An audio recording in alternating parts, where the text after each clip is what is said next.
जिसे पूरी दुनिया और वैज्ञानिकों ने मृत समझ लिया था। उस मुसाफिर ने 43 साल बाद एक बार फिर से अंगड़ाई ली और पृथ्वी से अरबों किलोमीटर दूर से एक संदेश भेजा, जिसे देखकर नासा और पूरा विज्ञान जगत हैरान रह गया। आखिर ये कैसे संभव हुआ और क्या है इस संदेश के मायने? जानेंगे इस मुसाफिर की पूरी यात्रा की कहानी और क्या है इसकी उपलब्धि अंतरिक्ष विज्ञान की दुनिया में। कल्पना कीजिए 1977 का वह दौर जब इंसान का सपना आसमान को पार करना और ब्रह्मांड के अनंत रहस्य को छूना था। इसी सपने को साकार करने के लिए नासा ने वॉयेजर 1 को लॉन्च किया, एक ऐसा अंतरिक्ष यान जो केवल विज्ञान का उपकरण नहीं था बल्कि पूरी मानवता का प्रतिनिधि बनकर निकला था। यह केवल एक यान नहीं था, यह मानवता का सपना था। यह एक आवाज थी जो कह रही थी, हम यहाँ हैं, हम ब्रह्मांड को जानने और समझने आए हैं। यह यात्रा केवल ग्रहों और तारों तक सीमित नहीं थी, यह एक संदेश भी था, एक उम्मीद थी और अंतरिक्ष की गहराई में झांकने का पहला साहसिक कदम भी। आइए जानते हैं 1977 से चला यह मुसाफिर आज कहां पहुंच गया है और इसने अभी तक हमें कौन कौन सी रहस्यमयी जानकारियां दी हैं, जिसके बारे में जानने के लिए हम और हमारे वैज्ञानिक उतावले हो रहे थे। चलिए शुरू करते हैं वॉयेजर 1 की इस इंटरेस्टिंग जर्नी को। हमारा ब्रह्मांड अपार रहस्यों से भरा है। हमारे वैज्ञानिकों की यह कोशिश रही है कि वो जितना हो सके इन रहस्यों से पर्दा हटा सके। पृथ्वी पर मौजूद रहस्य हमारे लिए बहुत मायने रखते हैं, लेकिन उससे भी ज्यादा मायने हैं गैलेक्सी के रहस्यों की, क्योंकि हम सभी की खोज वहीं पर जाकर रुकेगी जब हम पृथ्वी जैसा ही एक जीता जागता ग्रह ढूंढ लेंगे, जहाँ चारों तरफ प्रकृति की हरी छटाएं होंगी, जहाँ पर पीने के लिए साफ पानी मौजूद होगा और जहाँ पर सांस लेने के लिए साफ और स्वच्छ हवा होगी, जहाँ पर हमारे जैसी सिविलाइजेशन रहने में सक्षम होगी, या फिर हमारे जैसी न सही लेकिन कोई जीव तो जरूर होगा। कुछ ऐसे ही इरादों के साथ अमेरिका की स्पेस एजेंसी नासा ने एक ऐसा मिशन बनाया जो हमारे ब्रह्मांड के सबसे विशाल ग्रहों की बारीकी से स्टडी करने वाला था। इस मिशन को बनाने में पूरे 5 साल का समय लगा। आखिर 1977 में वो दिन आ ही गया जब यह मुसाफिर अंतरिक्ष की यात्रा के लिए तैयार था। 5 सितंबर 1977 को वॉयेजर 1 नाम के इस अंतरिक्ष यान को नासा द्वारा लॉन्च कर दिया गया। पृथ्वी से स्पेस की तरफ पहुंचते इस मुसाफिर का एक ही मकसद था, सौर मंडल के विशाल ग्रह बृहस्पति, शनि, अरुण और वरुण का अध्ययन करना। उस समय ग्रहों की दुर्लभ स्थिति सीधी यात्रा के लिए अनुकूल थी, जिसे ग्रेविटेशनल स्लिंग शॉट कहा जाता है। इस खगोलीय संयोग का उपयोग करके वॉयेजर यान को तीव्र गति से आगे बढ़ने में मदद मिलने वाली थी। हालांकि मुसाफिर ब्रह्मांड के सबसे बड़े और विशाल ग्रह जुपिटर पर अपना रौब जमाने वाला था, सैटर्न के छल्लों का राज खोलने वाला था और वही इन अनोखे ग्रहों के रहस्यमयी वातावरण की जानकारी भी हम तक पहुंचाने वाला था। लेकिन यकीन मानिए, इस मिशन का उद्देश्य केवल सौरमंडल के विशाल ग्रहों बृहस्पति और शनि का अध्ययन करना नहीं था, बल्कि यह यात्रा उन प्रश्नों का उत्तर खोजने के लिए भी थी जो मानव सभ्यता को सदियों से परेशान कर रही थी।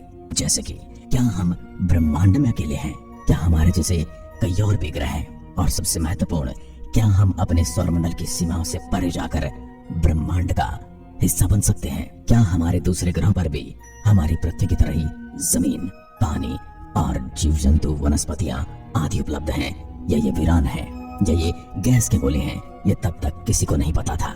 और सबसे ज्यादा हैरान करने वाली बात, जिसके बारे में हम सभी ने बॉलीवुड या हॉलीवुड फिल्मों में कहीं ना कहीं जरूर देखा है। उदाहरण के लिए आप ऋतिक रोशन की कोई मिल गया मूवी को ही ले लें। इसके 3 सीक्वल बनाए गए हैं। इन तीनों पार्ट में दिखाया गया है कि हमारे प्लेनेट से दूर ऐसे ही प्लेनेट हैं जहां पर अजीब तरह के प्राणी रहते हैं। इन अजीब तरह के प्राणियों को ही एलियंस का नाम दिया गया है। इस मुसाफिर का यह सबसे बड़ा मकसद था कि वह यह पता लगाए क्या हमारे ग्रह के अलावा दूसरे ग्रहों पर भी लोग रहते हैं, और अगर रहते हैं तो क्या वाकई में वो वैसे ही हैं जैसी हमने उनकी कल्पना की है। इस बात को जानने के लिए भी वॉयेजर के साथ एक विशेष उपहार भेजा गया, जिसे गोल्डन रिकॉर्ड नाम दिया गया। इस गोल्डन रिकॉर्ड में पृथ्वी की कुछ ऐसी चीजों को रिकॉर्ड किया गया था जो मानवता की आवाजों, संगीत और संदेशों से भरी एक डिस्क थी, जिसमें 55 भाषाओं में नमस्ते, पृथ्वी की तस्वीरें और यहाँ तक कि बच्चे की हंसी तक रिकॉर्ड की गई थी। यह डिस्क अंतरिक्ष के उन अनजान प्राणियों के लिए थी जो शायद कभी न कभी इसे जरूर पाएंगे। इस उम्मीद के साथ यह डिस्क इस मुसाफिर के साथ भेजी गई कि इन फ्यूचर अगर एलियंस के हाथ यह डिस्क लगती है तो पृथ्वी पर मौजूद इन भिन्न भिन्न चीजों को या इनमें से किसी भी एक चीज की वो पहचान कर पाए और पता लगा पाए कि सच में इस ब्रह्मांड में उनके अलावा भी पृथ्वी पर लोग रहते हैं। इस तरह के इरादों के साथ वॉयजर 1 ने अपनी यात्रा शुरू की और जल्द ही बृहस्पति और शनि के विशाल वायुमंडल, उनके चंद्रमाओं और रहस्यमय वलयों की तस्वीरें भेजी। हर डेटा, हर तस्वीर ने यह साबित किया कि ब्रह्मांड कितना विशाल, रहस्यमय और अद्भुत है। जैसा कि हमने आपको अभी बताया, वॉयजर 1 नाम के इस मुसाफिर को ब्रह्मांड के सबसे विशाल ग्रह जुपिटर और सैटर्न पर बारीकी से खोज करने के लिए भेजा गया था। अपनी यात्रा शुरू होते ही इसने अपने उद्देश्य की ओर कदम बढ़ाने शुरू किए। इसका मेन पर्पस इन ग्रहों की स्ट्रक्चर, इनके चंद्रमाओं और सैटर्न के रिंग्स और मैग्नेटिक फील्ड की स्टडी करना था। इस मिशन को इस तरीके से डिजाइन किया गया था कि सौरमंडल के सबसे बड़े और मिस्टीरियस प्लैनेट के बारे में ऐसी जानकारियां जुटा सके जो आज से पहले कभी किसी ने न देखी और न सुनी। अपने मकसद की ओर बढ़ते हुए इस मुसाफिर ने एक के बाद एक राज खोलने शुरू कर दिए। इसकी सबसे पहली खोज थी जुपिटर और उसके मून्स को लेकर। 5 मार्च 1979 को यह मुसाफिर बृहस्पति के बिल्कुल पास से गुजरा। जी हाँ, वॉयजर 1 ने बृहस्पति के सबसे नजदीक से उड़ान भरी और उसके वह रहस्य खोल दिए जो आज तक पर्दे के पीछे थे। इसने बृहस्पति की बेहद खूबसूरत तस्वीरें भेजी और उसके चंद्रमाओं जैसे आयो और यूरोपा के ज्वालामुखी और बर्फीली सतहों का रहस्य उजागर किया। वॉयजर 1 ने बृहस्पति के बारे में कई चौंकाने वाली खोजें की, जिसमें ग्रेट रेड स्पॉट एक ऐसा नाम था जो हम मनुष्य ने पहली बार सुना। दरअसल यह एक विशाल तूफान है जो सदियों से एक्टिव है। यह तबाही मचाने वाला तूफान जुपिटर पर आता है। इस तूफान के चलते जुपिटर पर मानव सभ्यता का एग्जिस्ट करना लगभग नामुमकिन है।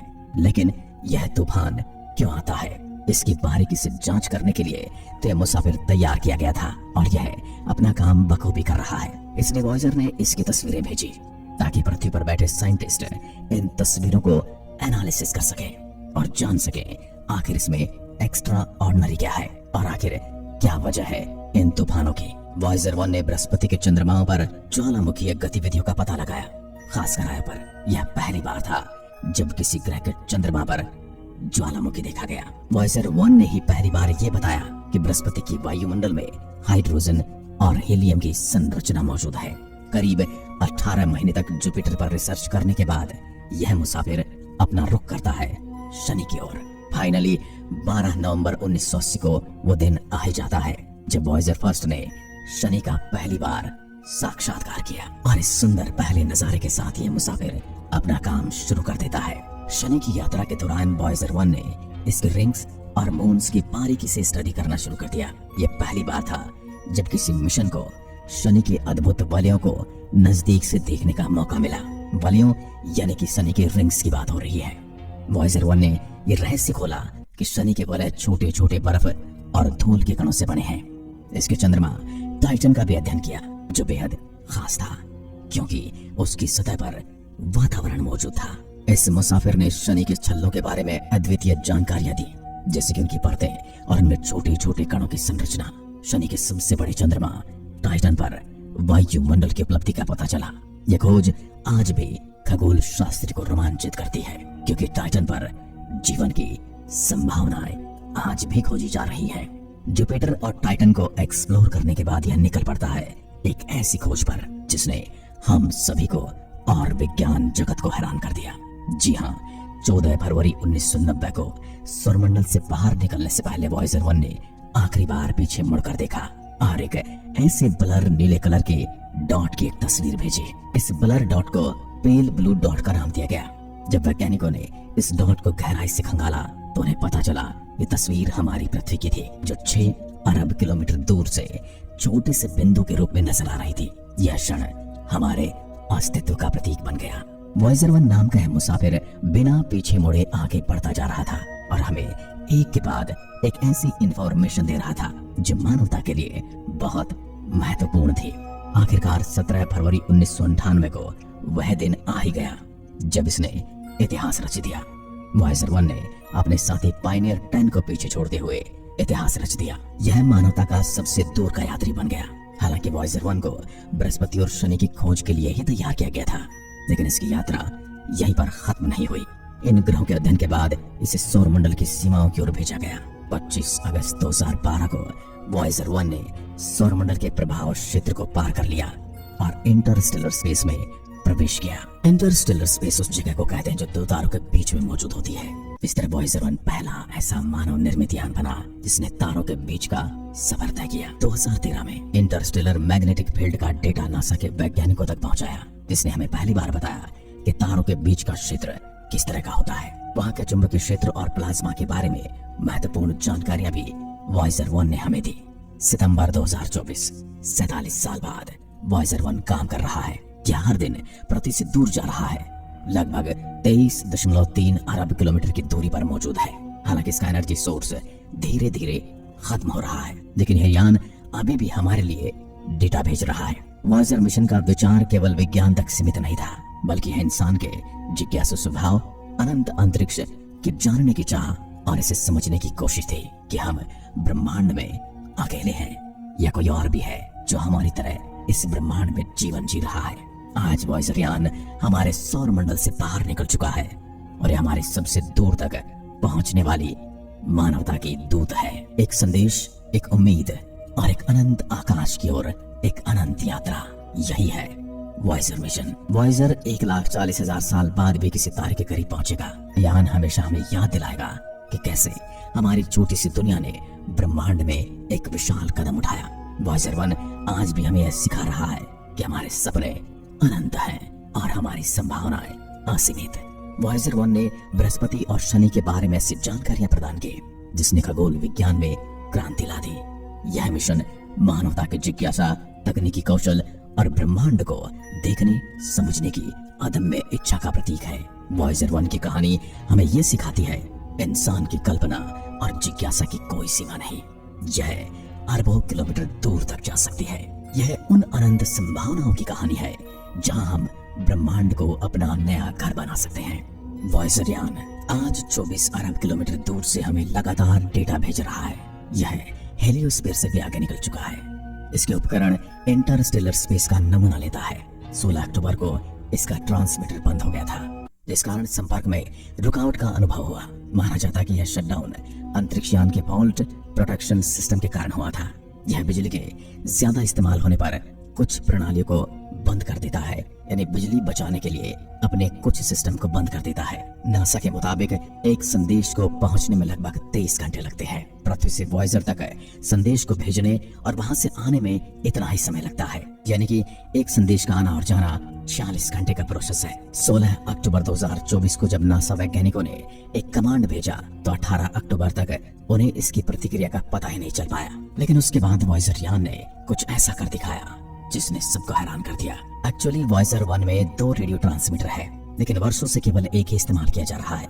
इसे एक्स बैंड कहते हैं। हालांकि दूसरा ट्रांसमीटर, जिसे एस बैंड कहा जाता है, वह एक अलग फ्रीक्वेंसी का इस्तेमाल करता है, जिसका इस्तेमाल 1981 से आज तक नहीं किया गया था।